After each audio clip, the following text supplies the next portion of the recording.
నమస్కారం. బీఆర్కే భక్తి ఛానల్కి స్వాగతం. నేను మానస. ఈరోజు మనతో పాటు ఉన్నారు ప్రముఖ ఆధ్యాత్మికవేత్త, జ్యోతిష్య వాస్తు పండితులు బ్రహ్మశ్రీ వీరాపురం సుబ్రహ్మణ్య స్వామి గురువు గారు ఉన్నారు. గురువు గారిని అడిగి మనకు ఉగాది నుంచి 12 రాష్ట్రాల వారికి ఉగాది నుంచి ఎలా ఉండబోతుంది, వారి యొక్క ఆదాయం, రాజపూజం గురించి అడిగి తెలుసుకుందాం. నమస్కారం గురువుగారు. శుభాశీస్సులండి. గురువుగారు, మీనరాశి వారికి ఉగాది నుంచి ఎలా ఉండబోతుందో తెలియజేయండి. అలాగే అమ్మా. శ్రీ శాలివాహన శకం శ్రీ విశ్వవాసునామ సంవత్సరం చైత్రశుద్ధ పాఠ్యమి ఆదివారం మొదలుకొని మనకు ఉగాది నూతన సంవత్సరం. అలాగే మనం ప్రతి రాశి గురించి చెప్పుకుంటూ ఉన్నాం. అయితే మనం ఎన్ని చెప్పినా ఎన్ని చేసినా అందరికీ దేవుడే దిక్కు.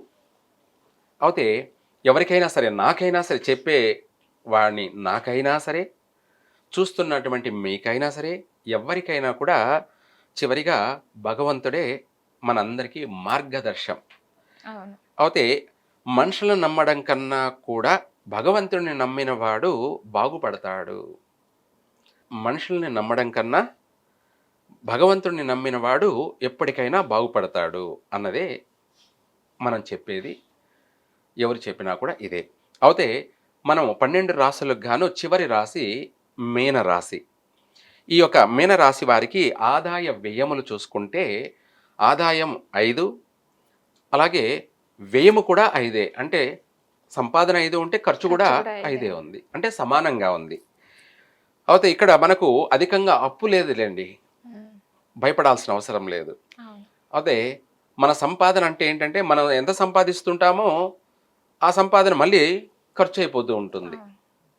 అయితే ఇక్కడ సంపాదన ఖర్చు 2 సమానంగా ఉండడం వల్ల ఈ రాశి వారికి పర్వాలేదు అనిపించినప్పటికీ, అలాగే రాజ్యపూజ్యము అవమాన విషయాల్లోకి వచ్చేటప్పటికి గౌరవార్థం 3, అలాగే అవమానం 1.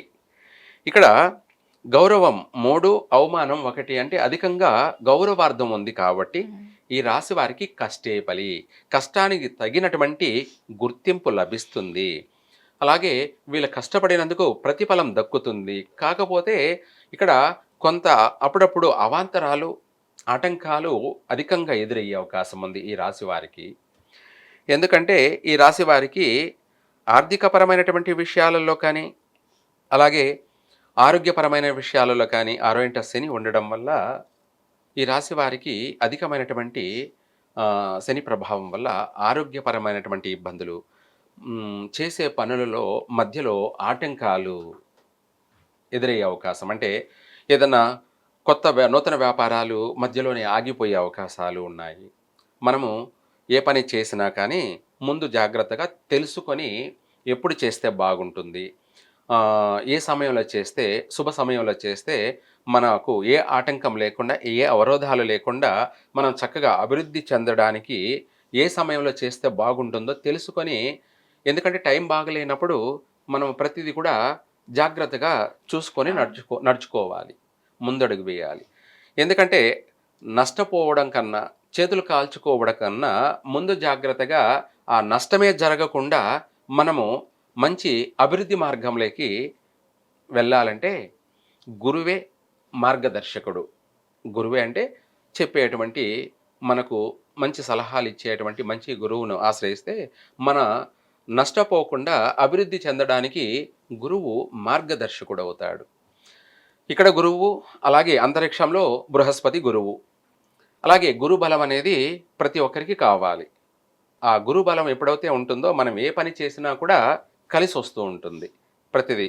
అందుకనేసి ఈ రాష్ట్రాధిపతి గురువు కాబట్టి చక్కగా అభివృద్ధి చెందడానికి వీరు ఏదైనా పరిష్కార మార్గం కూడా చేసుకోవాలి. ఆ పరిష్కార మార్గం ఏంటంటే, ఈ మీనరాశి వారు శుక్రవారము వీలైనంత వరకు అమ్మవారికి మందార పువ్వులతోటి, అంటే ఒట్టి పూలతోటి, మందారం అంటే ముద్ద మందారం, ఎర్ర మందారం అంటాము, ఆ మందారం తోటి లక్ష్మీదేవికి ఒక 108 పువ్వులతోటి అష్టోత్తరం జరిపించడం, లేదంటే వాళ్ళే చేసుకోవచ్చు స్వయంగా, వాళ్ళే చేసుకున్నా, లేదంటే స్వామి గారి దగ్గర చేయించిన అమ్మవారికి అలా చేసినట్టయితే సమస్త భోగ భాగ్యాలన్నీ కూడా కలిగే అవకాశం ఉంది.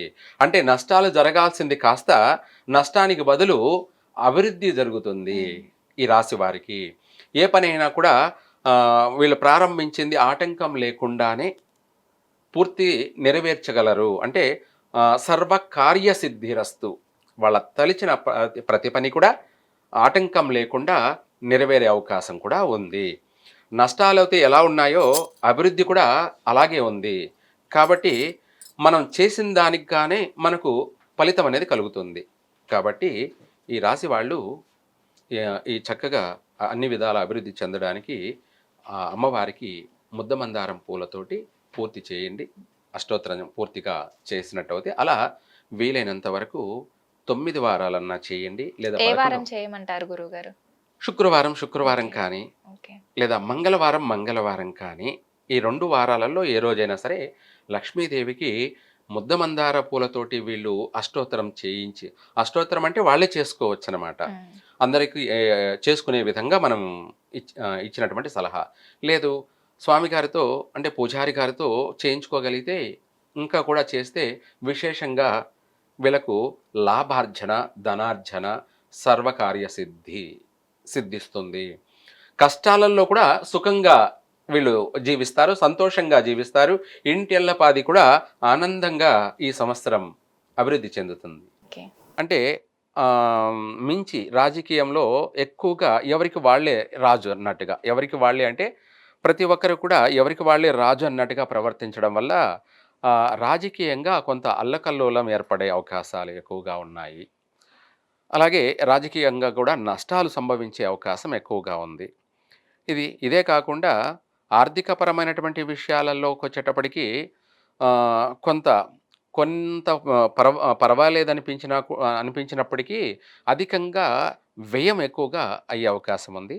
ఈ సంవత్సరం ఏది ఏమైనా కూడా ఆధ్యాత్మికంగా దైవ చింతనతోటి ఎక్కువగా దేవాలయ దర్శనాలు, దైవారాధన వల్ల ఇవి అన్నీ కూడా వీటన్నిటి నుంచి కూడా తప్పించుకు తిరుగువాడు దన్నీడు సుమి అన్నట్టుగా రాబోయే ఉపద్రవాలన్నిటినీ కూడా మనం తప్పించుకోవాలంటే ఒకటే మార్గం, అదే దైవ దర్శనం.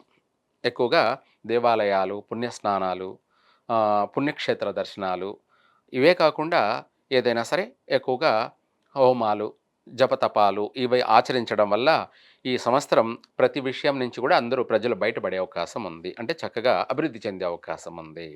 రాబోయే ఉపద్రవాలన్నింటినీ కూడా తప్పించుకొని సమయానుకూలంగా అందరూ జాగ్రత్తగా అభివృద్ధి చెందేదానికి మంచి అవకాశం ఉందమ్మా. చాలా చక్కగా వివరించారు గురువుగారు. ధన్యవాదాలు.